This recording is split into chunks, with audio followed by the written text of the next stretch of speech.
일생 동안 당신이 반드시 읽어야 될 100권의 책 일당백 가을밤 단편소설 특집으로 여러분께 전해드리고 있죠. 네. 저희가 1부에서는 달려라 메로스 그리고 날마다 만우절이라는 네. 조금 재미있으면서도 이런 책들 좀 소개해드렸고요. 네. 이어서 계속해서 단편 아주 흥미로운 또 재미있는 책 여러분께 소개해드리겠습니다. 책 많이 가지고 오셨는데 2권밖에 못했잖아요. 정박님의 픽 한번 듣고 이 싶어요. 중에 네. 픽은 뭐 여러 개 있긴 있는데요. 근데 지금 우리가 좀 가을밤이니까 네. 가을밤에는 좀 기기묘묘한 이야기 오. 좋잖아요. 좋습니다. 네. 예.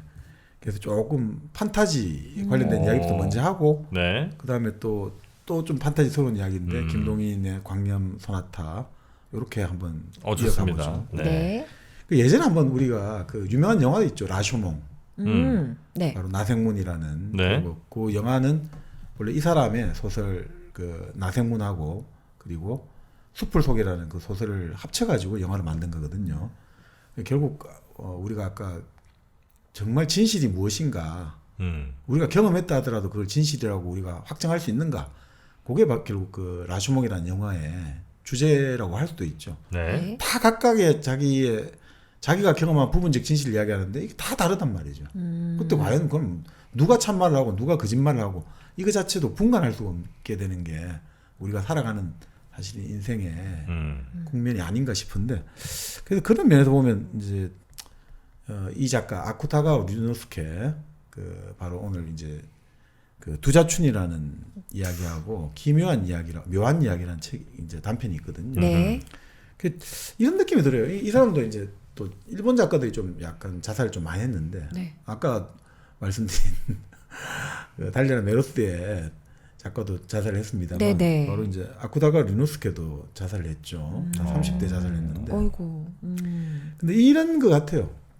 그 류노스케 같은 경우나 이런 사람들도 특징이 뭐냐면 그러니까 우리가 한 세상을 살아갈 때 네. 인간이 인간으로서의 존엄을 지키지 못하고 이 그 세상에 좀 병들이 있으니까 그 속에서 근데 우리는 끊임없이 희비상곡선을 그린다는 거죠. 우리가 출세할 거야. 우리가 좀 더 많은 부를 탐할 거야. 권력을 탐할 거야. 이렇게 희비극을 연출하다가 결국은 다 무로 돌아간다. 이런 이제 좀 비극적인 인식을 갖고 있는 것 같아요. 그래서 이제 뭐 그런 것들을 좀 더 어떻게 좀 발전적으로 희망적으로 극복하느냐는 좀 다른 문제 같은데 거기서 아쿠다그 류노스케가 좀 보여주는 희망적인 메시지가 있는 게 두자춘이 아닌가 이런 생각이 좀 들어요. 네. 네. 그러니까 이게 동화라고 하기도 해요. 동화. 동화. 근데 소설은 어차피 어른을 위한 동화라고 하죠. 소설이라는 게 사실 어른을 위한 동화죠. 네. 그래서 이 두자춘을 한번 두자춘. 그러면 네, 소개해 두자춘 뜻은 뭐예요? 사람 이름입니다. 두자춘. 우리 두보 할 때처럼 두시성일 수 있겠죠. 네. 자춘이 이름 아무래도 이제 이름 같은데. 자, 배경은 당나라 낙양. 그러니까 이제 우리 당나라 때 낙양. 네. 당나라 수도가 낙양이었죠. 네. 그래서 그 노래도 있지 않습니까? 낙양성 심리허에 높고 높고 낮은. 낮은 전부터 막 네. 그런 바로 낙양이죠. 낙양지가 낙양의 집가를 올리다. 올렸다. 그만큼 책이 많이 팔렸다. 그렇죠. 네. 그러니까 베스트셀러가 되니까 그 종이값이 올라갈 수밖에 없는 거죠. 자, 봄날 해질녘 여기는 봄날입니다만 네. 당나라 수도 낙양의 서쪽 문 아래 멍하니 하늘을 바라보는 젊은이가 있습니다. 이름이 두자춘이요. 이거죠. 부잣집 아들인데 재산을 모두 탕진하고 하루 벌어 하루 먹고 살기 힘든 처진 거죠. 그러니까 이제 뭐 해는 지고 배는 고픈데 어디 가서 잘 데도 없고 이렇게 살 바에 차라리 그냥 강물에 몸을 던져 죽여버리는 게 나을지 몰라라고 생각하고 있었거든요. 네. 자, 그런데 갑자기 어떤 노인이 한 명 나타나는 거죠. 나타나더니 자네 지금 무슨 생각하느냐 물어보는 거죠. 그래서 그냥 정직하게 이야기하는 거죠. 저 말입니까? 오늘 밤 잘 곳이 없으니 어떻게 해야 되나라고 생각하고 있습니다. 네. 라고 하니까 갑자기 노인이 이제 석양이 되니까 그림자가 이제 비치잖아요. 그죠? 내가 좋은 거 하나 알려줄게. 지금 이 석양빛 속에 서서 자네 그림자가 땅에 비치지 않나? 자, 그 그림자가 땅에 비칠 때 그 머리 있는 부분을 오늘 밤에 파보게나. 그러면 틀림없이 황금이 가득 이제 들어있을 걸세라고 해준 거죠. 그래서 이제 밤이 되어가지고 파보니까 어마어마한 환급이 들어있는 거죠. 오. 실제로. 네. 그래서 두자추는 하룻밤 사이에 낙양에서 제일 가는 부자가 된 거죠. 자, 그런 다음에 이제 부자가 되니까 당시가 양귀비하고 현종 황제 시대였나 봐요. 현종 황제에게도 지지 않을 만큼 이제 호화로운 생활을 누리기 시작했던 거죠. 날마다 위대한 개츠비처럼 파티를 여는 거죠. 그러면 낙양 사람들이 다 와가지고 술 마시고 놀고 춤추고 노래하고 이런 생활을 하다 보니까 자, 어느 틈에 아무리 부자라도 돈에 한도가 있잖아요. 네. 그리고 결국 가난해지기 시작한 거죠. 그리고 인간이란 냉정한 것이죠. 어제까지만 해도 찾아오던 친구들이 오늘은 아는 체를 하지 않는 거죠. 자, 두자추는 다시 빈털터리가 되었고 3년이 지나버렸어요. 이제 또 찬물 한 그릇 주는 사람도 없는 거죠. 다시 또 어느 날 저녁 바로 먼 하늘을 바라보면서 허공을 바라보면서 서 있는 거죠. 다시 또 노인이 나타난 거죠. 자네 무슨 생각하느냐? 그러니까 똑같은 말을 또 되풀이하는 거죠. 그러니까 아유 참 안 됐구만. 그럼 내가 한 가지 좋은 소식 알려주마. 오늘 석양빛에 서서 자네 그림자가 땅에 비치면 그 가슴이 있는 부분을 오늘 밤 파보게. 그러면 또 금이 묻혀 있을 걸세. 그러니까 다시 또 금이 묻혀 있는 거죠. 네. 또 부자가 된 거죠. 또 부자가 됐지만 똑같은 생활이 또 반복되는 거죠.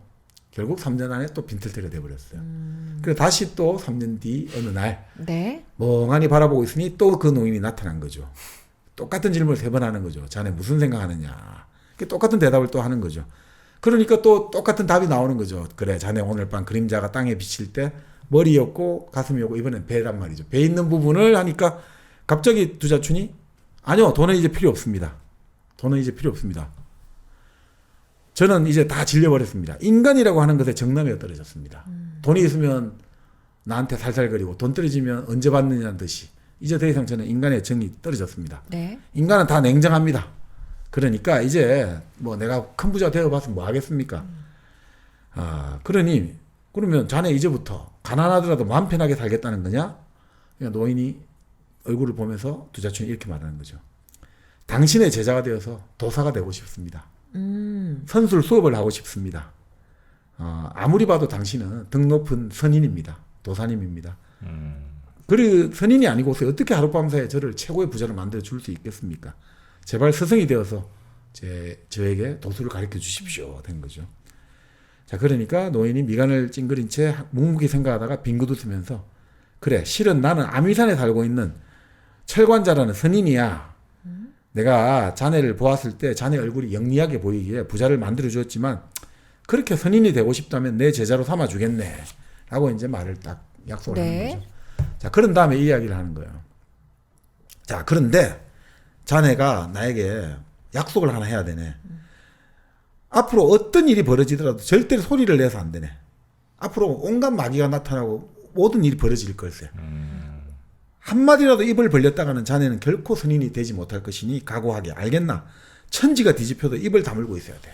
이렇게 된 거죠. 벙어리로 지내라는 거예요? 아니요, 일단 내가 다른 수학물을 만나고 올 동안에 하여튼 지금? 내가 올 동안에 무조건 여러 시험이 있을 거다. 네. 자, 그래서 공중에서 갑자기 소리가 난단 말이죠. 거기 있는 건 누구냐라고 고함을 치는데 아무런 대답도 하지 않는 거죠. 그러니까 어디서 나타나는지 모르지만 호랑이 한 마리가 나타나고 또 어디서 나타나는지 모르지만 커다란 술통만한 백사가 혀를 날름거리면서 나타나고 있는 거죠. 그렇지만 두자추는 눈썹 하나 까딱 않고 앉아 있는 거죠. 네. 그래서 호랑이와 뱀이 동시에 달려들어가지고 두자춘의 목숨이 사라져 버릴까 싶은 순간에 결국은 또 호랑이와 뱀은 사라지고 없고 두자춘은 안도를 하고 이번엔 또 무슨 일이 날까 기다리는 거죠. 네. 그러니까 다시 또 검은 구름이 주변을 뒤엎더니 번개불이 치고 어마어마한 폭포 같은 비가 내리는 거죠. 네. 그렇지만 조금 더 두려워하지 않고 입을 딱 틀어막고 또 참았던 거죠. 네. 자, 그러고 나니까 또 갑자기 그게 사라지고 맑게 갠 하늘이 나타나고 그러니까 계속해서 이제 이런 시험이 일어나는 것 같아요. 네. 자, 그런데 갑자기 신장이 나타나는 거예요. 이제 귀신의 장수, 귀신에서 이제 무력을 담당하는 사람의 존재를 신장이라고 하는데 신장이 나타나가지고 이놈 너 정체가 도대체 무엇이냐? 이 아미사는 천지개벽 옛날부터 내가 살고 있는데 겁도 없이 혼자 발을 들여놓다니 너는 필경 심상한 인간이 아니었다. 목숨이 아깝거든 빨리 대답을 하라. 그렇지만 절대 대답 안 된다 했잖아요. 네네. 자, 그러니까 이제 막 신장이 신병을 자기 부하들 데리고 오는 거죠. 그래서 창 칼을 들고 그냥 막 물밀듯이 밀려오는 거죠. 자, 그런데도 두자춘이 두려워하지 않으니까 신장이 엄청나게 화를 내는 거죠. 이런 고집센 놈 끝까지 대답을 하지 않았으니 약속대로 목숨은 없다 하면서 단칼에 바로 두자춘을 찔러 죽여버렸어요. 죽여요? 예. 그런 다음에 이제 두자춘은 어디로 갔느냐? 이 영혼이 몸을 빠져나와서 지옥으로 내려간 거죠. 네. 그래서 염라대왕한테 가는 거죠. 염라대왕에 가니까 염라대왕이 물어보는 거죠. 이봐라, 너는 무슨 일로 아미산 위에 앉아 있었느냐? 그렇지만 두자춘이 대답을 하려다가 갑자기 생각이 나잖아요. 결코 입을 열지 마라 라고 그 노인이 알려줬잖아요. 네. 그래서 그냥 고개를 숙이고 벙어리처럼 계속 앉아 있었던 거죠. 그러니까 염라대왕이 이놈 여기가 어디라고 생각하고 대답을 하지 않느냐. 그렇지 않았다가 너가 대답하지 않으면 바로 지옥불을 밟게 될 것이야. 그런데도 끝까지 대답을 안 하니까 도깨비가 두자춘을 이렇게 세워서 저 이제 우리 신과 함께 보면 나오지 않습니까? 네, 그 네. 지옥을 다 네. 보여주기 시작하는 거죠. 그런데도 불구하고 두자춘이 막 또 고통을 거기 가서 이제 뭡니까 철판 위에 올리고 불을 달구고 혀를 뽑고 해도 두자춘이 견뎌내는 거예요. 자, 그래서 염라대왕한테 이놈 말을 하지 않습니다라고 하니까 염라대왕이 생각에 잠겨 있더니 이놈의 부모가 축생도에 빠져 있을 것이니 당장 이곳으로 끌고 오너라 된 거죠. 축생도는 뭐냐면 이제 짐승으로 되어 있는 거죠. 두자춘의 엄마 아버지가. 그래서 두자춘이 보니까 이제 짐승을 데리고 온 거죠. 딱 보니까 두 마리 다 모습은 추리하게 여인 말이지만 얼굴은 꿈에도 잊지 못할 돌아가신 부모님 거죠. 오. 그러니까 이제 염라대왕이 한마디 하는 거죠. 너가 왜 아미산 위에 앉아 있었는지 말을 하지 않으면 너는 부모를 혼쭐 내겠다. 이러면서 해도 말을 안 하는 거죠. 그러니까 이런 불효자식 같으니 내 놈은 부모가 고통을 받아도 너만 좋으면 된다는 것이냐 하면서 이제 계속 이제 말을 채찍질 시작하는 거죠. 네. 그러니까 두 마리 살이 찢어지고 뼈가 부러지고 목숨이 거의 끊어진 듯 앞돌에 쓰러진 거죠. 두자춘은 그 노인의 말을 생각하면서 눈을 꽉 감고 있었단 말이죠. 그때 그의 귀에 희미한 소리가 전해져 오는 거죠. 걱정할 것 없다. 우리는 어떻게든 너만 행복할 수 있다면 더 바랄 것이 없으니까 염라대왕이 뭐라 말씀하시든 말하고 싶지 않으면 잠잠코 있으렴. 그것은 분명 그리운 어머니의 음성이 아니겠습니까? 이건 못 참지. 그러니까 이 어떻게 해야 되나 이거죠. 이 어머니는 고통을 속에서도 아들의 마음을 생각해서 이렇게 내가 고통당했다 원망을 그 낌새도 조금도 하지 않는다는 거죠. 네. 얼마나 그렇습니까? 세상 사람들은 부자가 되면 자기한테 좋은 소리 하다가 딱 가난해지면 아는 척도 안 하는데 이 엄마의 그 애틋한 마음. 그래서 두자춘은 결국 어떻게 됐냐. 입을. 그렇죠. 달려가서 어머니 하고 눈물을 뚝 흘리며 부르짖는 거죠. 자, 그런데 어머니하고 부르짖고 나는데 자기 소리에 놀라 정신을 차려보니 두자춘은 여전히 석양빛을 받으며 낙양 서문 아래 멍하니 서 있었습니다. 안개 낀 하늘의 하얀 초승달, 끊임없이 오가는 사람과 마차의 물결, 모든 것이 아미산에 가기 전과 똑같았습니까? 노인은 미소를 지으며 말했습니다. 어떤가? 내 제자가 되어봤자 도저히 선인이 될 수 없을 걸세. 못됩니다. 못됩니다. 못되지만 저는 못되어서 차라리 다행이라는 생각이 듭니다. 두자춘은 아직 눈에 눈물이 가득한 채 자기도 모르게 노인의 두 손을 부여잡았습니다. 아무리 선인이 될 수 있다고 해도 나는 지옥의 그 삼라전 앞에서 채찍을 맞고 있는 부모를 보고 잠자코 있을 수는 없었습니다. 노인은 갑자기 엄숙한 얼굴이 되어 뚫어지게 두자춘을 바라보았습니다. 만약 자네가 입을 다물고 있었다면 나는 그 자리에서 자네 목숨을 끊어내려고 생각했다네. 너가 입을 다물고 있었다면. 자네는 이제 도사가 되고 싶다는 소망을 가지고 있지 않을 거야. 큰 부자가 되는 것도 정남에 떨어졌을 거고. 자네 이제부터 뭐가 되었으면 좋겠나? 뭐가 되었든 인간답고 정직하게 살 작정입니다. 두자춘의 음성에는 지금까지 없던 명랑함이 담겨 있었다. 그 말을 잊지 말게. 그렇다면 난 오늘로 두 번 다시 자네를 만나지 않을 걸세. 노인은 이렇게 말하고 걷기 시작하다가 갑자기 발을 멈추고 두자춘을 돌아보더니 아, 다행히도 지금 막 생각이 났네. 내게는 태산의 남쪽 기슭에 집 한 채가 있지. 그 집을 밭과 함께 자네에게 줄 테니 바로 가서 살면 되네. 지금쯤이면 마침 집 주변에 복숭아꽃이 만발해 있을 것이야. 이걸로 이제 끝나는 거죠. 이게 바로 무릉도원이에요. 복숭아꽃이 만발한 남산의 소박한 집 한 채. 우리 예전에 이제 도연명이 항상 했던 말 있죠.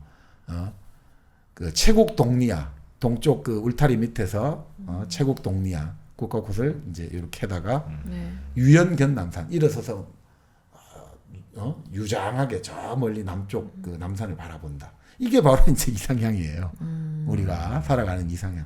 우리는 그 흑질하다가 호미질 좀 하다가 허리 딱 펴고 일어나서 저 남쪽 산에 흘러가는 흰 구름 바라보고 산을 바라보는 거. 이게 이제 이상향인 거죠. 바로 여기가 그 이상이 나타나는. 단편선 참 좋네요. 지금은 이제 반포 레미안 퍼스티지가 아닌가. 아이 좀 그러죠. 내 감성 깨지 좀 말아주실래요? 남산이겠다. 그렇죠. 강남이죠. 지금은 강남이죠. 한강 보이고 남산 보이고. 정말. 무릉도원입니다 거기. 네. 그러니까 이게 참 그렇죠. 그러니까 도사가 되고 싶었고 부자가 되고 싶었고. 그러니까 우리가 그런 거잖아요. 사람이 세속을 살아갈 때 나 세속의 욕망을 따르겠다 하고 근데 그게 실망하게 되면 근데 그 반대도 욕망이거든요. 내가 탈속하겠다는 것도 욕망이잖아요. 내가 부자가 되겠다는 것도 욕망이지만 나는 부자와 반대로 도사가 되겠다는 것도 욕망이잖아요, 사실은. 부자도 되고 욕망도 채울 도사도 되고 이러면 안 돼요? 부자도 되고 도사 중에 부자는 아마 해민 스님 계시잖아요. 풀소유. 네, 뭐 도사는 아니신 것 같으니까. 네. 네. 그러니까 성직자들이 기본적으로 그러니까 부자가 되면 위험한 거죠. 그러니까 성직자라고 하는 것은 기본적으로 원수도 사랑하다라는 게 깔려 있는 거잖아요. 네. 그러니까 그거는 그 원수를 사랑하려면 그 소유를 하고 있으면 안 되는 거잖아요. 돈이든 이념이든 그런 걸 소유하고 있으면 위험하지 않나 이런 생각도 좀 듭니다. 근데 생각할 게 많은 책이었던 것 같아요. 그러네요. 네. 효도. 어찌 보면 이제 저는 그 다시 깨기 전까지는 깬 다음까지 직후까지는 이제 그 생각은 했었거든요. 이런 어떤 뭐 도사 내지는 뭐 이제 하여튼 그런 사람이 되려면 그런 가족 간의 이런 네. 사사로운 연까지 네, 모두 끊어내야 그렇죠. 네.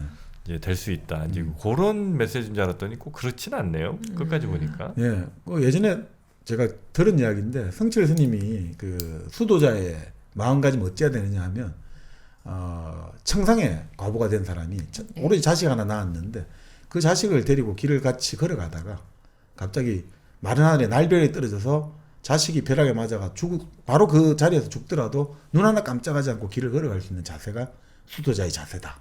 구도자의 자세다. 이런 정도로까지 이게 서원을 강해야 된다 했는데 사실은 뭐 결국 우리가 보면 인간적인 사람으로 정직하게 살아가겠다. 이게 사실은 세속을 살아가는 도사겠죠.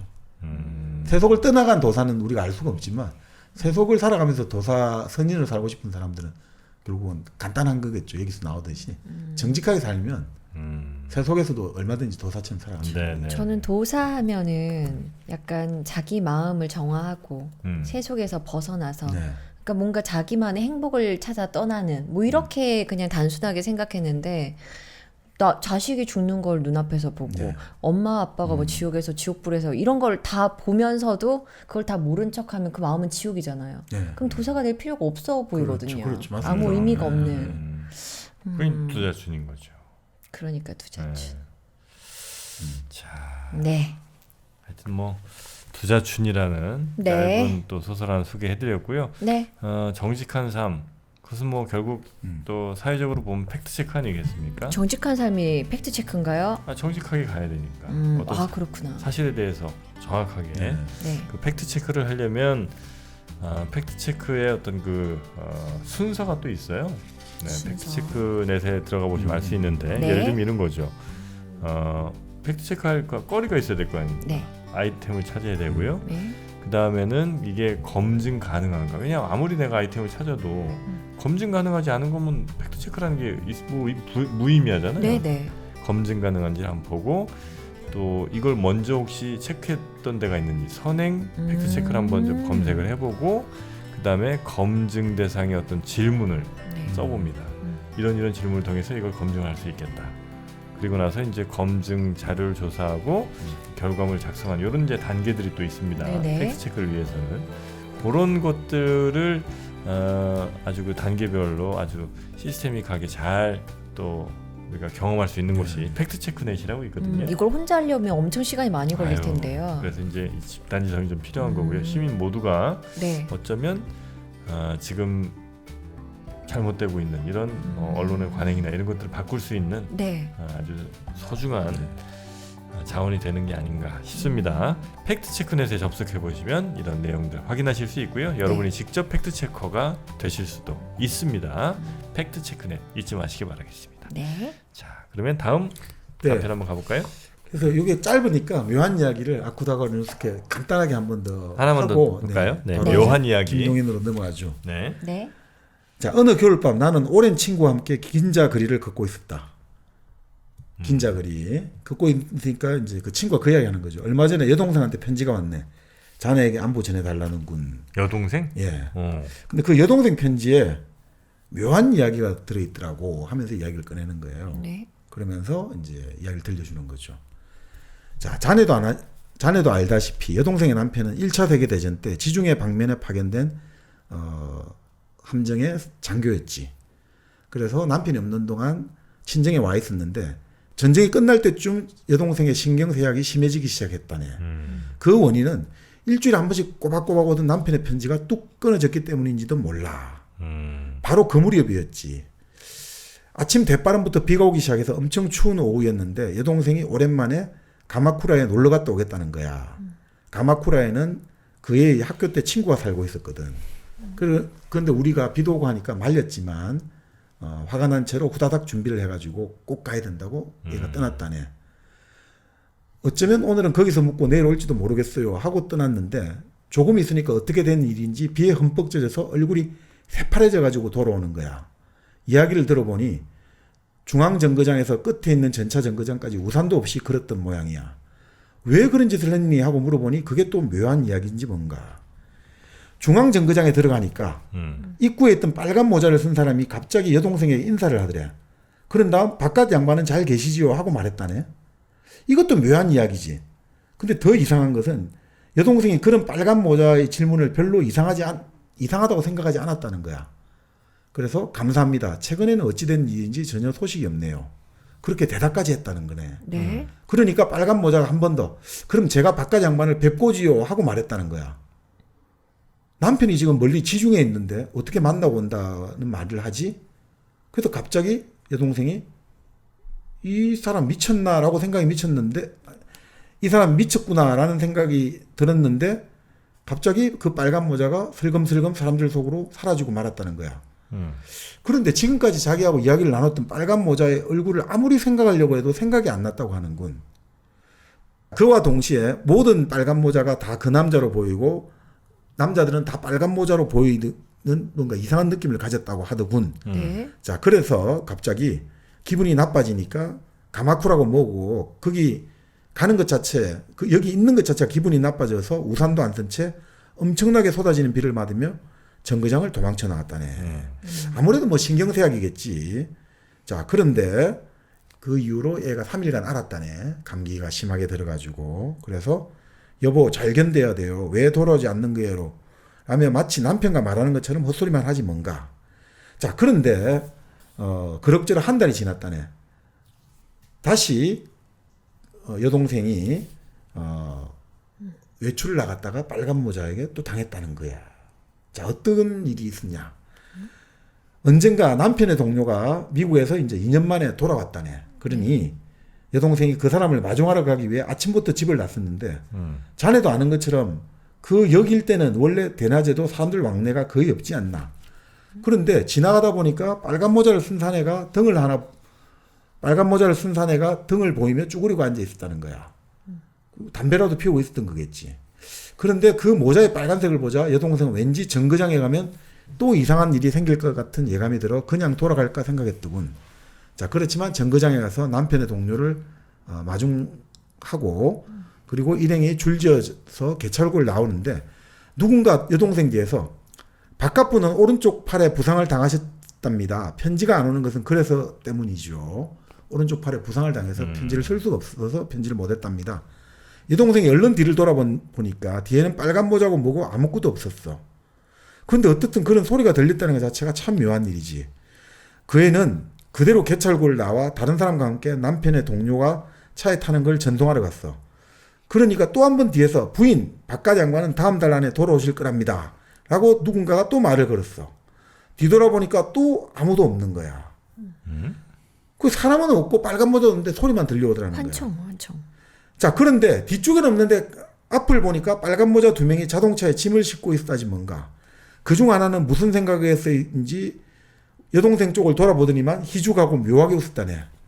갑자기 여동생이 그걸 보고 나서 안색이 변해가지고 이게 어떻게 된 일이지 다시 그 빨간 모자를 보려고 하니까 2명이 있었는데 갑자기 한 사람이 있고 그 한 사람이 웃었던 빨간 모자 얼굴도 지금 도저히 기억이 안 난다 이거죠. 기억이 안 난다는 건. 그래서 이렇게 2번이나 빨간 모자하고 당했다네. 자, 그런 다음에 한 달쯤 지나서 자네가 조선에 가기 전인가, 이때가 이제 일제강점기입니다. 자네가 조선에 가기 전인가 후인가, 아무튼 그 언저리 같은데 정말로 남편이 돌아왔다네. 이상한 일이지만 오른팔을 다쳤기 때문에 한동안 편지를 쓰지 못했다는 것도 역시 사실이었다네. 그래서 우리 집사람하고 모두가 놀려댔지. 여동생이 남편 생각만 하니까 자연스럽게 그런 이상한 일이 났겠죠. 라고 놀렸지. 자, 그런 다음에 3번째 묘한 이야기가 일어났네. 자, 여동생이 이제 남편과 함께 남편의 임지로 떠나가는데 중앙정거장을 떠날 때, 여기에서 중앙정거장을 떠날 때 부부의 짐을 실어다 준 빨간 모자가 움직이기 시작한 기차창에 인사를 할 생각이었는지 얼굴을 보였다고 하네. 그 얼굴을 보는 순간 남편이 갑자기 얼굴이 이상해졌다네. 그런 다음에 남편이 여동생에게 이런 이야기를 했다는 거야. 마르세유에 내가 상륙해가지고 어떤 카페를 갔는데 갑자기 빨간 모자를 쓴 일본인 한 명이 나 옆으로 오더니 나의 근황을 물어보지 않겠는가. 그래서 내가 이상하다는 생각도 없이 여기서 어떻게 일본 사람이 있지라는 생각도 없이 오른팔을 다쳤고 곧 돌아갈 거다 이런 이야기를 해줬다네. 자, 그런 다음에 뭐 옆에 있던 동료가 술잔을 엎지르는 바람에 놀라 주위를 돌아보니 어느새 빨간 모자를 쓴 일본인이 사라져버리고 없었다. 그 이상하게 생각을 해보니까 이게 꿈인지 생신지 분명히 내가 지금 이야기를 한 것 같은데 사람은 아무도 없고 주변 사람에게 물어보니까 빨간 모자를 본 사람은 아무도 없다고 말을 했다는 거지. 자, 그래서 이제 남편한테 이 이야기를 들으니까 또 여동생이 갑자기 지금 자기가 경험한 빨간 모자 2번의 이야기하고 남편의 이야기 연결되면서 갑자기 너무너무 불안해지더라는 것이. 자, 이러면서 이런 이야기 하는 거죠, 남편이. 근데 나는 지금도 그 사람이 그 빨간 모자 얼굴이 생각이 안 난다, 도저히. 아무리 생각을 해도 그렇게 친하듯이 오랫동안 같이 이야기를 했는데도 생각이 안 나는 거야. 라고 이제 이야기를 하면서 이제 끝낸 거죠. 자, 그럴 때 내가 일어서면서 친구에게 이렇게 이야기하는 거예요. 그 지금까지 이야기를 들려준 그 여동생 오빠죠, 친구에게. 그럼 나는 실례하겠네. 어차피 조선에 가기 전에 다시 한번 자네에게 들릴 거니까. 나는 찻집 밖으로 나와 무심결에 한숨을 내쉬었다. 그것은 꼭 3년 전 여동생 지혜코가 2번이나 중앙정거장에서 만나기로 한 나와의 미래 약속을 깨고 영원히 정숙한 아내가 되고 싶다는 간단한 편지를 보냈던 이유를 오늘 저녁에야 비로소 알 수 있었기 때문이다. 이게 무슨 말이죠? 나와 서로 몰래 만나서 같이 하룻밤 자기로 했던 거죠. 2번이나. 네. 근데 2번이나 하겠는데 2번이나 약속을 어겼단 말이죠. 빨간 모자 때문에. 그렇죠. 빨간 모자 나타났어. 그러면 어쨌든 바람 피고 있었다는 거예요. 그런데 그리고 그걸 2번이나 약속을 어기고 나서 갑자기 편지가 하나 왔다 이거죠. 이별을 구하는 편지. 저는 영원히 정숙한 아내가 될 거예요라고. 그 이유를 이제 오늘 저녁에 이제 3년 만에 알게 되었다는 거죠. 왜 그때 나에게 이런 편지를 보냈을까? 이제 3년 만에 알게 되었다 이런 이야기죠. 빨간 모자가 계속 나타났다는 거죠. 나는 그냥 이 여자가 뭐 이런저런 심경의 변화 등으로 해서 그냥 나랑 안 만나려고 하나 보다라고 생각을 했었는데 알고 보니 그 빨간 모자가 이 여자한테 뭔가 한 거네요. 그러니까 그 빨간 모자는 뭐 모르죠. 이 여동생 여기 나온 여동생의 그 마음의 제의식이랄까 죄책감이 만들어낸 도덕성이랄까 이럴 수도 있고 그죠. 근데 맞습니다. 그러면은 이제 남편한테도 보였으니까 좀 이상하긴 하네요. 그러니까 이제 그렇게 해야지 이제 이야기가 되겠죠. 네. 그러니까 뭐 우리가 이것은 그러니까 묘한 이야기죠. 네. 진짜인지 가짜인지 모르는 묘한 이야기죠. 묘한 이야기. 빨간 모자. 그러니까 우리가 보통 아는 빨간 모자는 그죠. 늑대잖아요. 그렇죠. 그래서 소녀를 잡아먹으려고 했잖아요. 네. 할머니도 잡아먹고. 그래서 우리가 이게 빨간 모자라고 할 때는 기본적으로 그 외부의 어떤 폭력적 남성성이라고 해야 될까? 군대에서도 외부의 폭력성. 네. 조교가 빨간 모자 대표됩니다. 그 빨간 모자가 하여튼 뭐 당연히 소설이니까 뭐 할 수 있습니다. 하여튼 그 이영만리 그 유럽에서 또 그 남편의 소식을 들어서 여자에게 알려주고 어떤 뭐 초자연적인 힘일 수도 있고 뭐 그렇게 이제 상징이 되는 기묘한 이야기, 묘한 이야기. 네, 단편으로 짧게 한번 더 살펴봤고요. 네. 이쯤에서 그러면 1kg 커피 잠깐 마시고 오겠습니다. 네네. 단편은 이게 좋습니다. 한 편 잠깐 읽고 그 사이 커피 마실 시간이 또 되니까. 네네. 네. 책과 책 사이에 따뜻한 연결고리로 1kg 커피 한번 드셔보시는 건 어떨까 싶습니다. 네. 너무 책만 읽다 보면 또 피로해질 수가 있죠.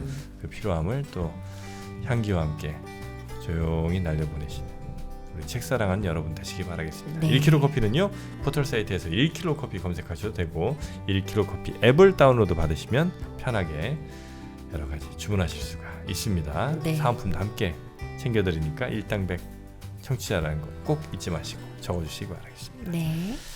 자 그러면 저희가 두자춘까지 읽어봤고요. 이제 광염으로 갑니까? 네, 김동인의 광염 소나타죠. 광염 소나타. 오늘 소개해주신 책 중에 제가 아마 거의 유일하게 읽어본 책인 것 같습니다. 그래요? 네. 내용 기억하시나요? 내용은 전혀 기억나지. 그렇죠. 단편의 장점이자 단점인데 네. 이 단편들은 기억이 전혀 안 나요. 심지어는 읽었던 걸 제가 또 읽어도 새로워요. 늘 새로워. 전혀 읽은 기억이 나중에 뭐 끝에쯤 가면 살짝 나기도 하고 아예 기억이 안 납니다. 예. 단편. 그러니까 그게 줄거리 중심으로 할 때 잘 기억이 잘 안 날 것 같고요. 네. 그러니까 차라리 한 대목이라고 해야 될까? 한 부분을 딱 인상적으로 하시면 잘 기억이 나요. 그렇습니까?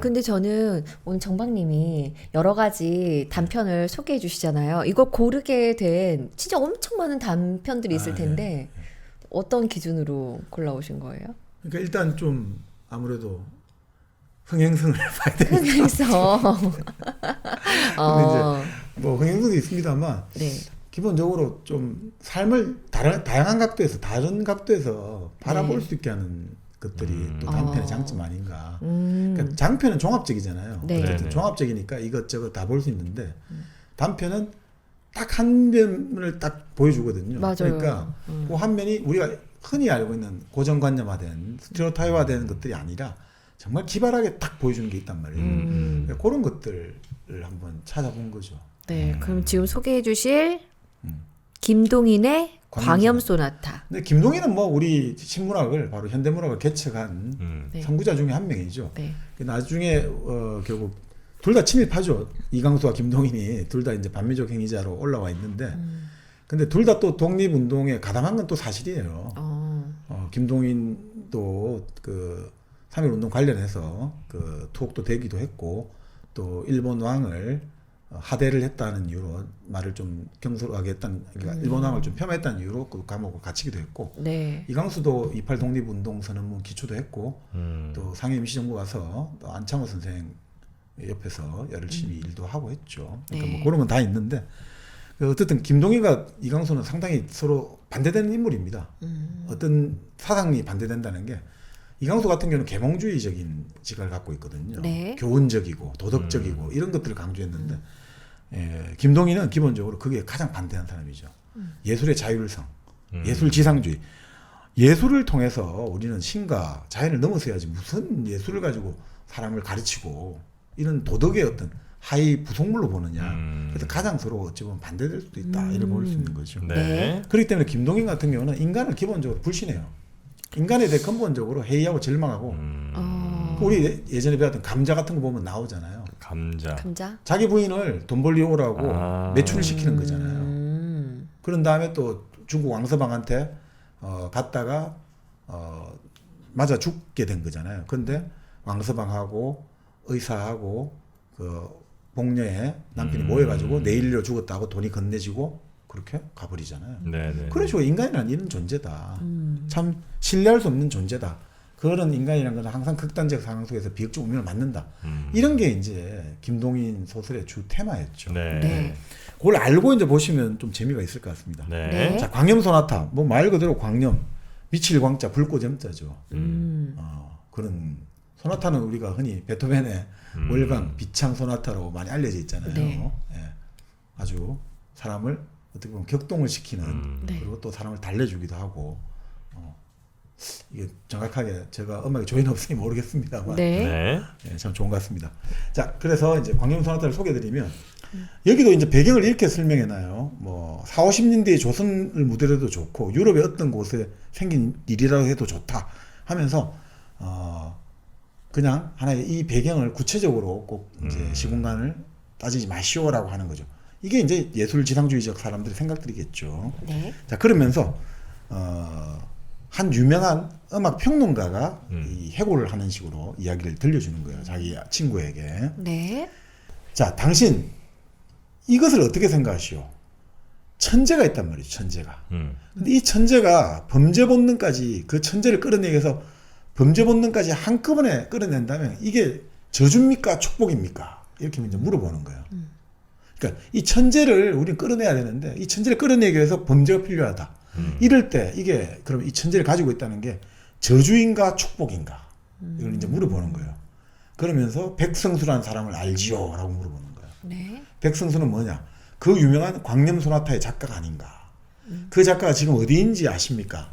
뭐 발광했단 말을 들었습니다. 지금 정신병원에 감금되어 있습니다. 그 사람의 일대기를 이야기하겠으니 들어보시고 의견을 말씀해 주십시오. 이런 거죠. 네. 그러니까 이 말을 하는 이제 음악 평론가예요. 네. 음악 평론가 납니다. 나는 백성수의 아버지와 동창생이었다. 그 백성수의 아버지도 타고난 음악가였다. 근데 이 아버지는 이 천재적 재능을 어떻게 분출을 안 할 수가 없었다. 그래서 그냥 이 광포하게 막 이게 튀어나온다. 밤마다 그냥 수가 틀리면 사람을 두들겨 패기가 일쑤였다. 이 천재성이 이제 발광을 할 때 이 사람한테 안 맞은 사람이 없다. 근데 그럴 때 이 사람의 음악적 재질은 더 빛이 나더라. 자, 그런데 학교를 졸업하고 나서 그 사람의 천재성은 어디로 돌아갔냐면 술로 갔다. 허구한 날 술이었다. 그리고 나서 부인을 때리고 경찰서에 구류당하고 또 같은 일이 반복되고. 그러니까 이런 보물 같은 그 재능이 결국 술로 다 잡혀 먹어봤고 우리가 제발 술 좀 그만 먹고 음악을 작곡하게 하더라도 술이 음악이다 하면서 결국 이 사람은 7, 8년 뒤에 폐인이 되었고 결국은 저 세상으로 갔다. 그런데 그 사람이 어떤 처녀와 관계를 맺어서 애까지 뵀다고 들었다. 그 애가 낳는데 유복자로 세상에 태어난 게 바로 백성수다. 근데 그 백성수는 출생했다는 이야기만 듣고 우리는 그 사람이 어디에서 자랐는지는 알지를 못했다. 30년의 세월이 그 다음 흘렀다. 재작년 이런 봄 나는 틈만 나면 예배당에 가서 명상을 하는 버릇이 있는데 그날도 그 명상을 하고 있는데 갑자기 그날 밤 멀지 않은 곳에서 불길이 막 일어났다. 이 불길을 보면서 나도 갑자기 로마를 불지른 네로처럼 저 불을 바라보면서 갑자기 나도 한 곡 저 작곡을 해볼까라는 생각이 드는데 갑자기 이상한 사람이 한 명 들어오더니 피아노를 달려가더니 미친 듯이 야성적 음향을 음악이라 하기에는 너무 힘있고 무기고의 음악을 두들기 시작하더라. 나는 털썩 그 자리에 주저앉고 말았다. 그리고 음악가의 본능으로서 주머니에 오선지와 연필을 꺼내가지고 피아노의 소리에 따라서 오선지 위에 연필을 그리기 시작했다. 그 불꽃과 같은 목숨, 배고픔, 빈곤, 압축된 감정, 튀어나오는 광포, 너털 웃음, 이 모든 것들이 다 그 음악 속에, 연주 속에 다 들어가 있었다. 라고 말하면서 이제 문득 내 머리에 떠오른 것은 30년 전에 심장마비로 죽은 백모모모였다. 그렇죠? 그의 음악이 만약 정통적 분류만 뽑고 거기다가 야성을 더 집어넣으면 지금 내 눈앞에 있는 그 음악가의 극과 같은 것이 되었을 것이었다. 악기를 그 연주하고 나서 소나타에 취해서 피아노 앞에 앉아있던 그 젊은이의 어깨에 손을 얹고 그에게 물었다. 자네 몇 살 났나? 배고프나? 이렇게 물어보니 갑자기 그 젊은이가 달빛이 비친 내 얼굴을 바라보다가 아, K 선생님 아니세요? 워낙 유명한 사람이니까. 자, 그러더니 사진으로 늘 봤습니다만 그가 머리를 들이키는 순간 나는 그의 얼굴을 처음으로 보고 거기서 죽은 백뭐뭐의 모습을 발견했다. 예. 친구의 모습을 발견한 거죠. 자네 이름이 뭔가? 백성수. 그 백의 아들이 아닌가. 30년 전 자네가 나오기 전에 세상을 떠난. 자 이렇게 해서 이제 백성수를 데리고 집에 들어온 거죠. 아 이제 천재를 데리고 데리고 온 거죠. 예. 자 그래서 이제 계속 뭘 연주를 해봐라 하는데 뭐가 안 되는 거예요. 계속 뭐가 안 돼요. 계속 안 돼. 그 예전처럼 그게 안 되네.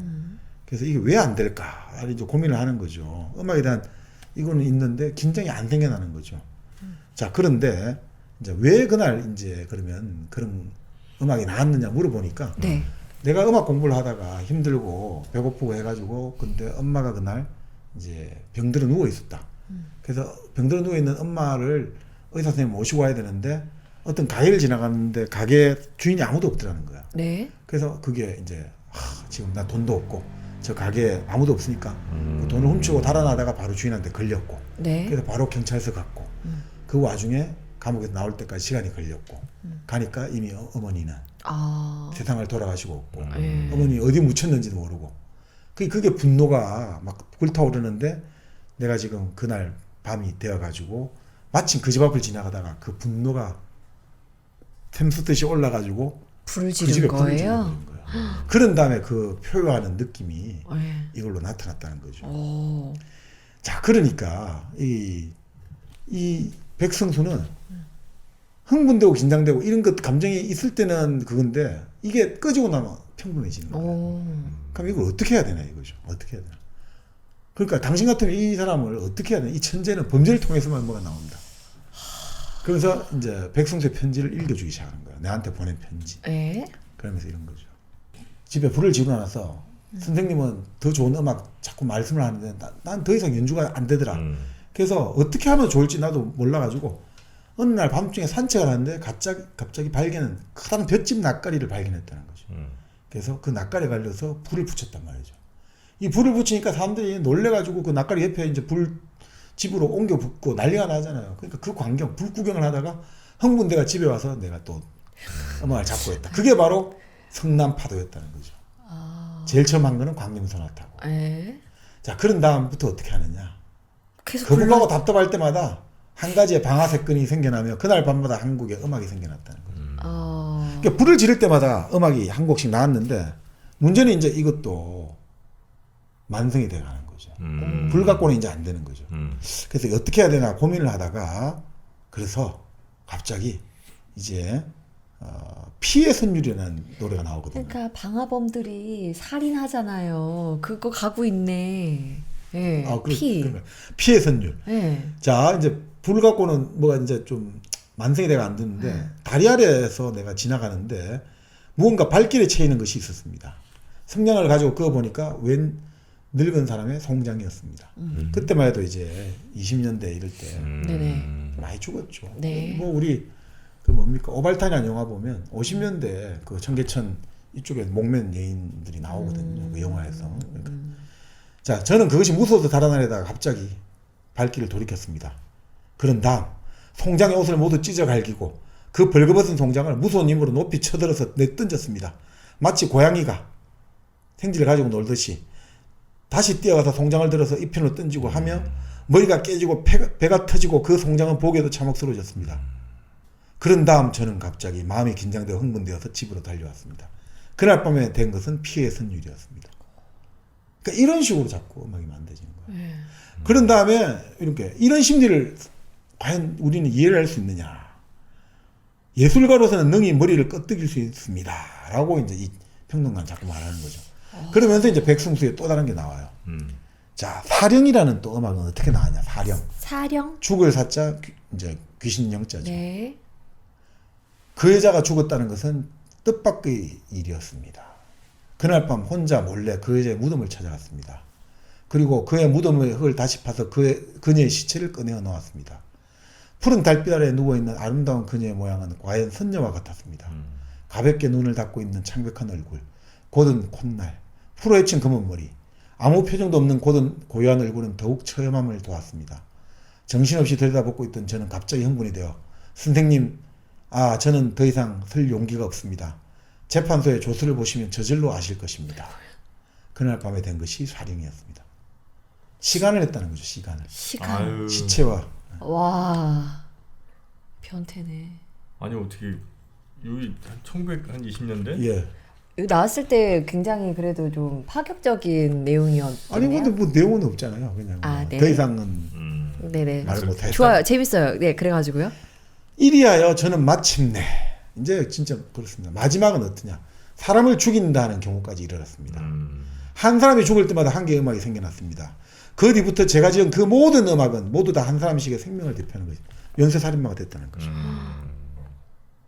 그렇죠. 자, 그런 다음에 이제 이야기를 하는 거죠. 자, 우리는 어떻게 해야 됩니까? 이 백성수의 일로 말하자면 방화, 사체 모욕, 시간, 살인, 온갖 죄를 다 범했어요. 그렇지만 우리 예술가협회에서 온갖 수단을 다해서 정부에 탄원하고 재판소에 탄원해서 겨우 백성수를 정신병자라는 명목 아래 정신병원에 감금했어요. 그렇지 않으면 당장의 사형 아닙니까? 하지만 백성수는 아주 명민하고 점잖고 온화한 청년입니다. 그러나 때때로 그 흥분 때문에 눈이 아득해져서 무서운 죄를 범하고 그 죄를 범한 다음에 훌륭한 예술을 하나씩 산출합니다. 이런 경우에 우리는 그 죄를 믿게 봐야 됩니까? 혹은 그 범죄 때문에 생겨난 예술을 보아서 죄를 용서해야 합니까? 어떻게 해결해야 됩니까? 이게 참 이제 이야기인 거죠. 과연 어떻게 해야 되느냐. 근데 바로 이제 김동인의 생각을 어떻게 보면 반영한다고 할 수 있는 캐릭터겠죠. K 네. 음악평론가님. 우리 예술가의 견주로는 이렇게 볼 수도 있습니다. 베토벤 이후로 음악이라는 것이 힘이 빠져가서 그러니까 이제 네네. 베토벤 이후로 끝났다는 거죠. 꽃이나 계집이나 찬미할 줄 알고 연애나 칭송할 줄 알고 선이 굵은 음악이 볼 수가 없게 되었습니다. 게다가 음정한 작곡법이 있어가지고 마치 수학의 방정식과 같이 작곡에 대해서 온갖 제한을 해놓으니까 이후에 생겨난 음악은 새로운 길을 개척하기 전에는 기술이 불가하지 예술이 될 수 없습니다. 이게 예술이 아니에요. 힘 있는 예술, 선이 굵은 예술, 야성으로 충만한 예술, 우리는 이것을 기다린 지 오랬습니다. 그때 백성수가 나타났습니다. 백성수의 예술은 우리 문화를 영구히 빛낼 보물입니다. 우리 문화의 기념탑입니다. 방화, 살인, 변변치 않은 그런 것들, 변변치 않은 사람들, 그의 예술 하나하나가 산출되는데 희생하라면 결코 그것들은 희생되어도 마땅합니다.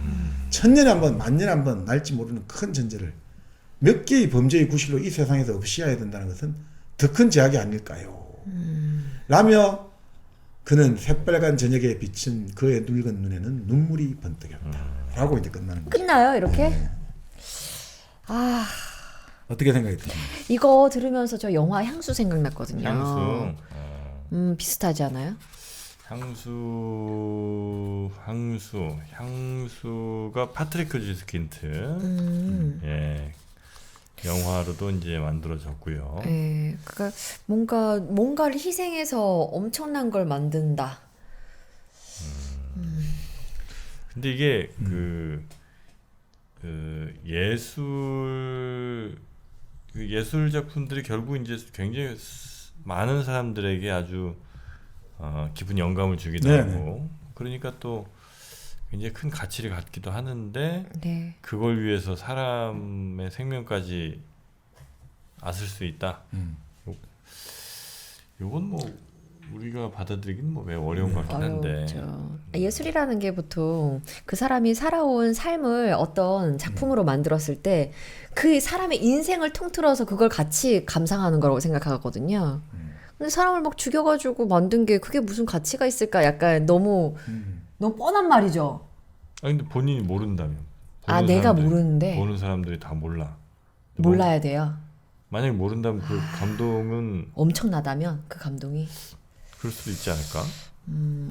모른다면 엄청날 수 있죠, 감동이. 그러니까 이제 인간을 위한 예술이냐, 예술을 위한 예술이냐, 뭐 이럴 수 있습니다만, 과연 뭐, 그러니까 결국 이거는 뭐 답은 뭐 본인마다 다 있고 대체로 우리의 사회 상식이란 게 있죠. 사회 어떤 가치관이 있고 이제 우리가 가장 지금 현재가 가지고 있는 귀중한 것은 인간이 목적 그 자체지 예술을 위한 수단으로 될 수는 없는 거잖아요. 네. 그러니까 그거는 뭐 우리가 어느 정도 합의할 수 있는 것인데 뭐 중요한 것은 여기서 김동인이 이상하다 이런 게 아니고 네. 그만큼 이 소설이라는 게 인간의 다양한 그 폭이랄까 그 정말 다양한 이상한 심리까지 다 보여주는 거예요. 네. 네. 이전에 이런 장르가 없었거든요. 이런 장르가 없잖아요. 희곡이 아무리 그래도 다 전형적이거든요. 예전에 우리가 뭐 오디세이아라든지 그 안티고네라든지 그리고 일리아스라든지 다 그건 전형적인 사람들이지. 그게 뭐 그 사람 자체가 하나의 캐릭터 정해져 있지. 이것들이 그렇게 다양한 심리 변화가 없단 말이죠. 네. 네. 소설로 들어오면 이 사람들이 막 이게 진폭이 장난이 아니거든요. 네, 네. 그걸 통해 가지고 어떻게 보면 이게 그 우리가 뭐라고 할까? 어떻게 보면 이게 사고의 어떤 의견이나 사고를 여기까지도 허용해 주는 걸 보여주거든요. 네. 그러니까 이 소설이라는 게 사실은 부르주아의 관용의 미덕을 나타낸다 이거죠. 자본주의의 양식일자 동시에 정치적 부르주아는 정치적 민주주의잖아요. 그 민주주의를 보여주는 거예요. 자유주의를 보여주는 거예요. 이게 말을 자유주의. 자유주의는 뭐냐면 폭력보다는 대화거든요. 우리가 폭력으로 문제를 해결하는 게 아니라 대화로 해결하자거든요.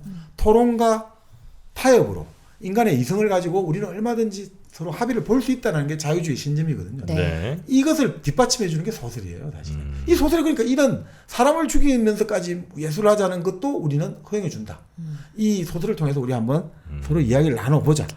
그러니까 이게 참 그러면서 이제 우리에게 그런 어떤 것이 과연 옳은 삶이고 바른 삶이고 우리가 아름다운 삶인지 그런 걸 사실은 그러니까 이걸 통해서 우리는 토론할 수 있고 네.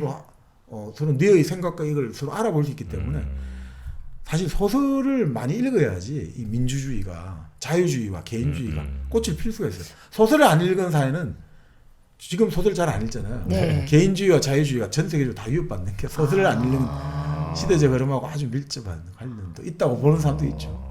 저희 이거 지금 들으면서 답은 사실 정해져 있잖아요. 어떻게 보면 도덕적으로는. 근데 쉽게 뱉고 싶진 않은 그런 마음이 들어요. 그 답을 좀 더 한 번 더 생각하고 네. 좀 더 나의 걸로 곱씹어갖고 뱉고 싶은데 정확하게는 뭔가 더 많이 생각해봐야 될 것 같은 느낌. 네. 그게 그 다자이 오사무가 말했던 단정하지 않는다는 거겠죠. 아. 그러니까 소설이라는 것들, 문학이라는 건 단정하지 않는다는 거거든요. 네네. 그러니까 끊임없이 그러니까 문학은 직접적으로는 절대 선전물이 될 수도 없고 직접적으로는 뭐 빵 한 조각의 가치도 없어요. 근데 문학은 기본적으로 끊임없이 우리를 고문하게 정신적 고문하게 만드는 거죠.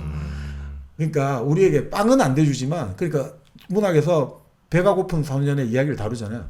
그럼 이 배가 고픈 소년에게 이 소설을 쓰는 게 빵 한 조각의 가치도 없다지만 그걸 읽는 사람으로 하여금 부끄럽게 생각하게 하는 거죠. 이런 사람들이 있고 이런 아이에게 빵을 우리는 주지 못하고 있다.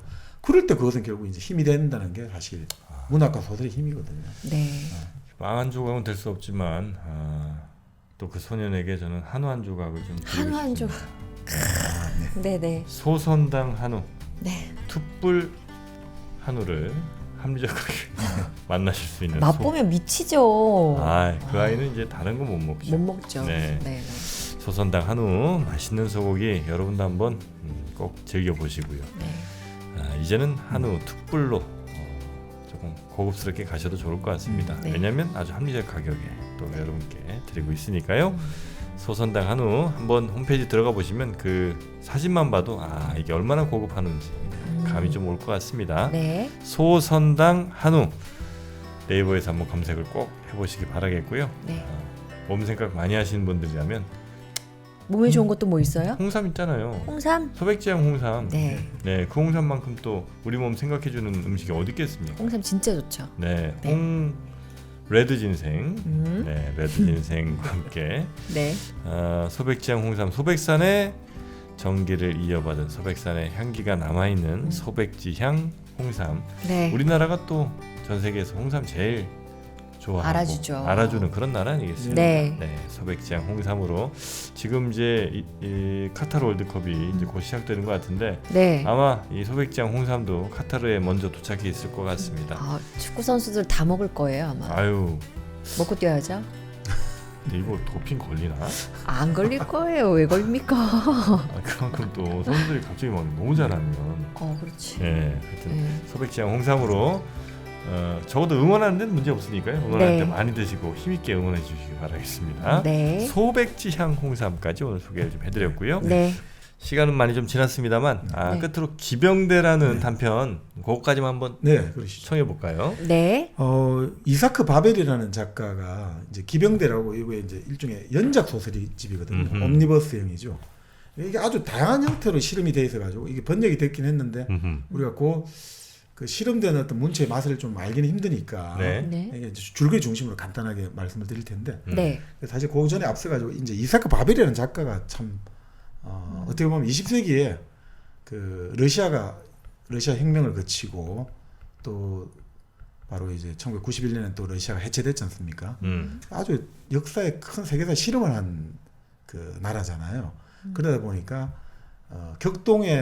격동과 파란의 세월을 거치면서 좋은 작품도 많이 나왔습니다만 네. 작가들은 정말 비극적 운명을 많이 맞이했거든요. 대부분 다. 예, 스탈린 시대 때 숙청도 되고 이 사람도 네. 마찬가지인데 이 이사크 바벨 같은 경우는 정말 이 단편 소설에서 이 기병들 읽어보다 보면 정말 글을 참 잘 쓴다. 이 글이 정말 간결하고 속도감 있다 이런 게 많이 느껴져요. 러시아 작가예요? 예, 러시아 작가인데 뭐 따지고 보면 태어난 곳은 오데사거든요. 오데사? 바로 지금 우크라이나의 항구죠. 오데사. 아, 네. 오데사의 유대인 가정에서 출생했어요. 유대인이죠. 1894년에. 그리고 이제 그 당시가 또 반유대주의 운동이 심할 때거든요. 이 사람이 그 오데사 살고 있을 때 그 게토 지역에 그때도 다 게토에 살고 있어야 돼요. 유대주의자에 들어와가지고 막 재산도 약탈하고 사람들 때리고 죽이고 이러는데 이 바벨이 가장 아끼던 반려동물이 있었거든요. 네. 비둘기를 가지고 있었는데 비둘기의 목을 잘라버렸어요. 아우. 그 정도로 이제 어릴 때부터 그런 폭력, 외부의 폭력이라 할까. 근데 이 사람은 이제 프랑스를 배우고 불문학에 심취를 했던 거죠. 네. 근데 아버지는 금융과 상업을 공부해야 된다. 그죠? 그렇게 해가지고 프랑스어 배우고 하면서 나중에 상트페테르부르크로 이제 이주를 해요. 1915년에 나이 21살에. 네. 근데 문제는 재미있는 게 당시 유대인은 이주가 금지돼 있거든요. 함부로 못 돌아다녀요. 위조증명서 항상 가지고 다녔다고 하죠. 네. 그러니까 그 정도 참 시절이었던 거죠. 이 네. 시절이. 근데 그리고 거기서 막신 고리키라는 아주 부르의 문호를 만드는 거죠. 어머니를 바로 지은 막신 고리키. 근데 참 재밌는 말을 해줬다고 해줘. 고리키가. 작가의 길은 가시밭길이다. 그런 길을 작가는 맨발로 걸어가야 된다. 상처가 나고 피가 흐르겠지. 해를 거듭할수록 피는 더욱 많이 날 것이고 바벨 자네는 허약한 사람이야. 그렇다고 허약한 자네를 이 세상은 봐주질 않네. 사람들은 자네에게 고통을 주고 그리고 자네에게 마비가 찾아올지도 모르지.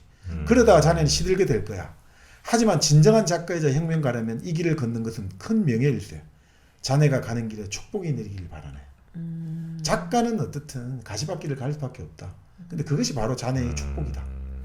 그러니까 피눈물 흘리는 것이 자네의 운명이다라는. 근데 이게 이대로 돼요 나중에. 그래서 이 사람이 정말 이제 글쓰기를 정말 그 뭐라고 해야 될까요? 에베레스트 산을 깎아서 평지로 만드는 식으로 글을 썼다고 하죠. 그만큼 줄이고 깎고 나누고 계속해서 한 마디라도 단어 하나라 조사 한 마리도 믿게 들어가면 안 된다는 거겠죠. 우리 치면. 자 그러면서 이 사람이 이제 먹고 살아야 되니까 종군 기자 역할도 하고 이제 군인과 경찰 가는 거죠. 당시 혁명군에 속하는 거예요.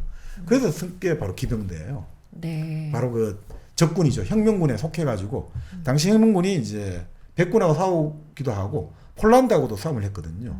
폴란드하고도 폴란드 쪽에서 이제 백군을 도와주고 해서 싸움이 벌어지는 거예요.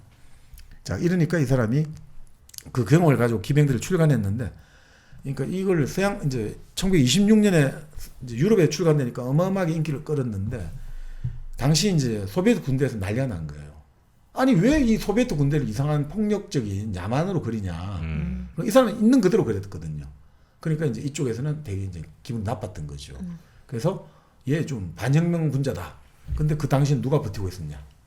바로 아까 말했던 고리키가 딱 버텨주는 거예요. 막신 고리키가 버텨주니까 그러니까 이 사람이 그렇게 tuk정은 안 됐단 말이죠. 근데 문제는 이제 1936년에 막신 고리키가 사망을 해요. 이제 보호막이 사라져요. 네. 그러면서 이 사람이 39년에 체포가 돼요. 간첩행위로. 네. 자, 그런 다음에 어떻게 됩니까? 이 사람이 감옥에 들어가가지고 내가 그래도 마지막 원고 좀 정리하게 해달라. 내가 지금 원고 많이 있으니까. 근데 그거는 뭐 다 사라지고 원고든 다 사라지고 이 사람도 지금 어떤 사람은 어떤 책에서는 바로 총살 당했다. 어떤 사람은 시베리아에서 행방불명 됐다. 그 사라져. 이제 하여튼 없어졌어요. 이 지상에서.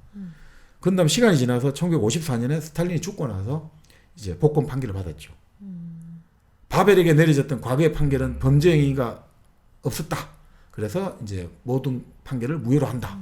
그거 다 죽었잖아요. 그렇죠. 그러니까 이제 결국은 이 사람은 이 생애 속에서 이제 결국 죽음으로서 끝났는데 네.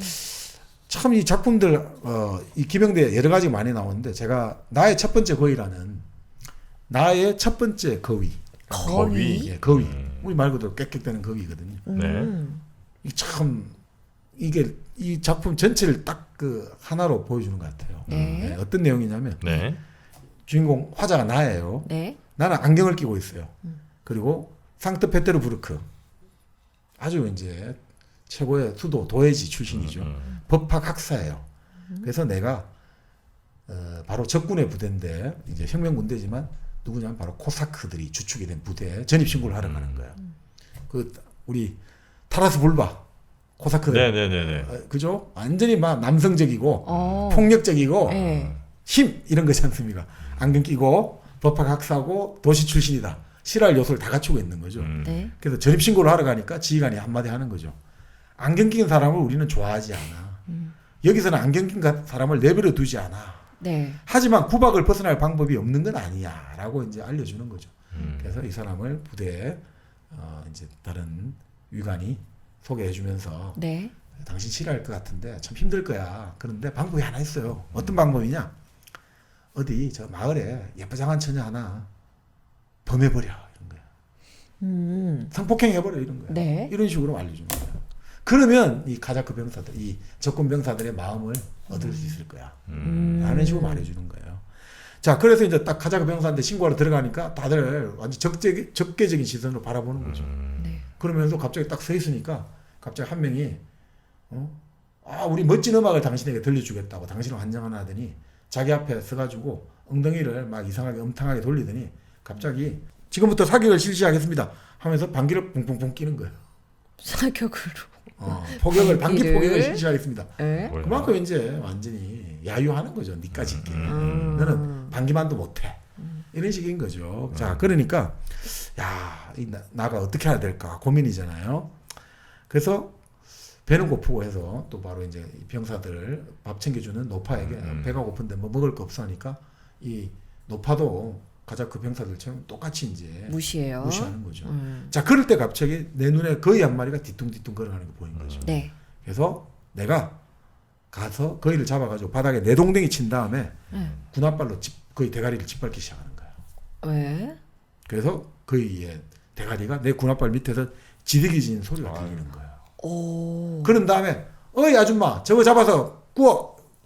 알겠습니다 동지. 노파 말을 딱 듣는 거죠. 그런 다음에 병사들이 좀 더 얼어붙은 듯이 서 있는 거죠. 뭐지 이런 거죠. 네네. 저 자식 봐라. 오 이런 거죠. 네. 자 근데 자기가 마음이 너무 안 좋잖아요.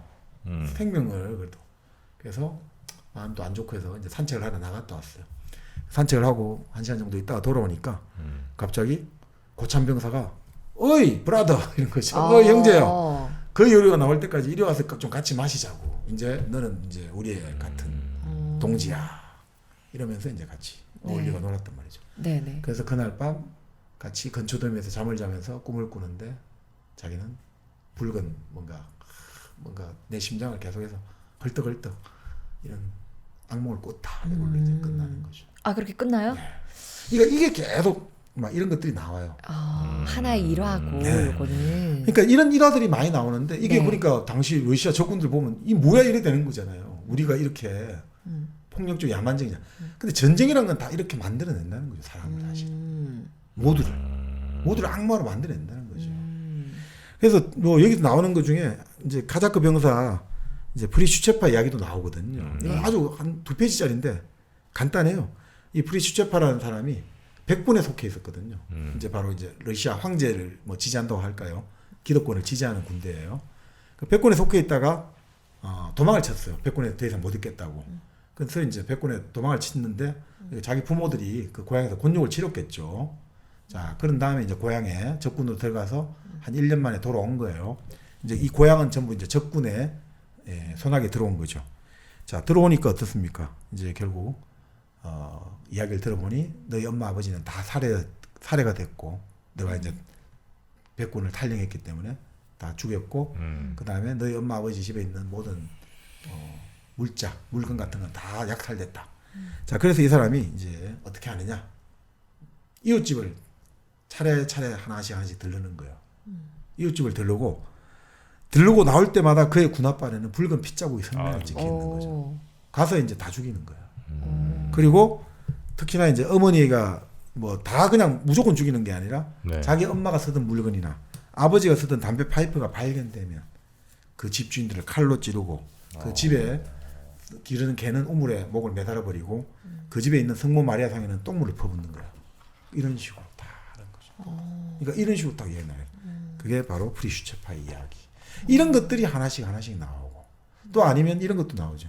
병사들이 기차를 타고 이제 이동을 해야 되거든요. 네. 그 이동을 해야 되니까 근데 이 어떤 아줌마들이 소금을 밀미하나 봐요. 소금을 가지고 와서 하면 돈이 되니까 네.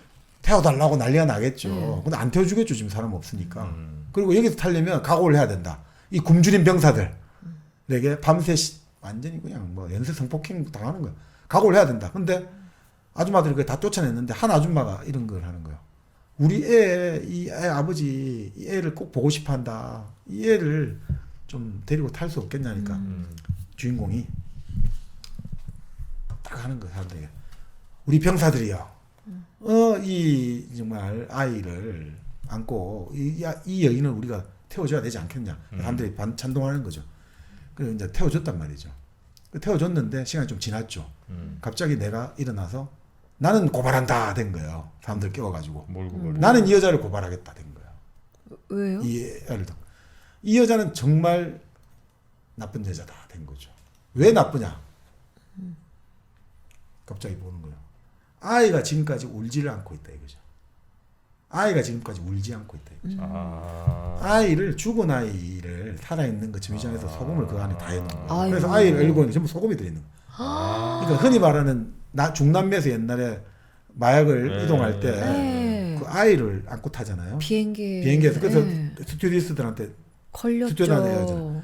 울지 않는 아이, 잠자고 뭐 이런 아이를 조심해라 이거죠. 아이 암이 붉은지 그 아이 죽은 아이 태어난지 이래갖고 그 안에다가 마약을 넣어가고 똑같이 이제 이런 식으로 했던 거죠. 소금을. 그래서 이 여자는 정말 이제 이걸 한 거다. 나쁘고 그 했고 지금 봐라 젊은 여인 2명을 봐라. 여기 탄 대가를 지르지 않았냐. 울고 있지 않느냐. 그 병사들에게 자기 몸을 지금 이렇게. 근데 이 여자는 지금 뭐냐. 자기 아이를 데리고 간다 해서 우리는 모든 걸 다 이용해 주는데. 근데 이 여자는 당당하게 그건 뭐 어떡하라고 하니까. 내가 법을 집행할 때 얘가 여자를 집어 던졌거든요. 기차 밖으로. 네. 근데 그때 기차는 시속 뭐 5km, 10km잖아요. 그러니까 뭐 여자는 툴툴 털고 일어나 가는 거죠.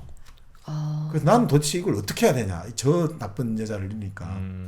이건 공평하지도 않고 진짜 이 기차에서 울고 있는 저 젊은 여성 2명에게 난 뭘 할 말이 없다니까. 옆에 병사들이 응징을 해, 사냥을 해 이래가지고 총을 줘서 내가 총을 가지고 그 여자를 이제 쏴주겠다 이렇게 나오죠. 걸어가고 있는 여자들을 뒤에 쏴주겠다. 이런 내용들이에요. 그러니까 참 이제 이러니까 이게 결국은 당시에 이제 그 붉은 군대 입장에서는 이런 거를 지금 문학이라고 이 사람들 맥 빠지게 만들고 뭐야 그럼 우리도 딱 말한 말이야 이렇게 하니까 바벨이 참 힘들어졌던 거죠. 진실이 더 많이 적혀 있었을 것 같아요. 사실은 전쟁이란 게 이 사람은 이 바벨이 이야기하고 싶은 이거죠. 그러니까 전쟁은 이렇게 인간성을 말살하고 사람의 마음을 황폐화시킨다 이거죠. 네. 근데 그러니까 자꾸 사람들은 영웅을 원하잖아요. 붉은 군대의 그 영웅적 행동을 안 말하고 왜 자꾸 이렇게 힘먹고 맥 빠지고 사람들 뭐 이런 이야기만 하냐. 이런 태폐적인 글장이 같으니 이렇게 된 거죠. 근데 글이라는 게 태폐가 어디 있고 있습니까? 글은 우리가 대면하기 싫은 힘든 진실도 우리는 알게 만들어야 되거든요. 그래야 우리가 세상을 잘 헤쳐나갈 수가 있거든요. 우리가 알고 싶은 것들, 당신은 그런 거 있잖아요. 당신은 너무나 착한 사람이고 너무나 정의로운 사람이라서 당신이 절대 그럴 리 없다. 이것은 그렇게 하는 거는 세상을 우리는 거짓은 오래 갈 수가 없잖아요. 거짓은 오래 갈 수가 없죠. 그러니까 어떤 진실도 아무리 추해도 거짓보다는 힘이 있기 때문에 그래서 사람들이 진실을 추구하는 거겠죠. 네네네네. 진짜 전쟁은 인간을 참 우리 상상 이상 우리의 상상력이 이렇게밖에 안 되나 싶을 정도로 하여튼 잔인하게 만드는 것 같아요. 그런 전쟁이 네. 또 지구 어딘가에서 또 벌어지고 있지 않습니까? 맞습니다. 네, 얼른 네. 마무리되기를 또. 그러니까 이 바벨의 소설을 읽다 보면 결국 이런 거죠. 아, 전쟁이 그래서 인간이 이렇게 잔인하다 이런 게 아니라, 그러니까 이렇게 인간의 그 잔인한 악마 같은 것들이 튀어나오지 않도록 하기 위해서라도 전쟁은 일어나서 안 된다는 거죠. 전쟁이 나면 다 악마가 되고 야수가 되고 아수라가 되는 거예요. 이거를 누군들 제어하기 힘들다는 거죠. 누군가가 당장 내 옆에 동지가 죽어가고 전우가 죽어가고 이럴 때 사람이 그 야수성을 억누르기가 쉽지가 않고, 결국 그리고 그런 것들이 나중에 또 큰 트라우마가 돼가지고 삶을 많이 왜곡시키지 않습니까? 그렇기 때문에 이 바벨은 이런 걸 통해 가지고 참, 그러니까 바벨의 명언 중에 제일 좋은 명언이 이런 것 같아요. 이런 참 좋은 말을 했는데, 네. 적절한 장소에 찍은 마침표만큼 인간의 심장을 강하게 꿰뚫는 무기는 없다. 적절한 장소에 찍은 마침표만큼 인간의 심장을 강하게 꿰뚫는 무기는 없다. 이게 딱 적절한 문장, 곧 한 문장만큼 인간의 심장을 강하게 꿰뚫는 무기는 없다. 어떤 무기가 있어도 사실은 그 쇠로 만든 펜이 더 쇠로 만든 총이나 대포보다 강하다는 소리겠죠. 네. 그 말 멋있네요. 이 점 하나. 네. 그 점 하나 딱 잘만 찍으면 인간의 심장을 이것만큼 강하게 꿰뚫는. 님이 남이 되죠. 네. 도로남이었죠 아마 그 제목이.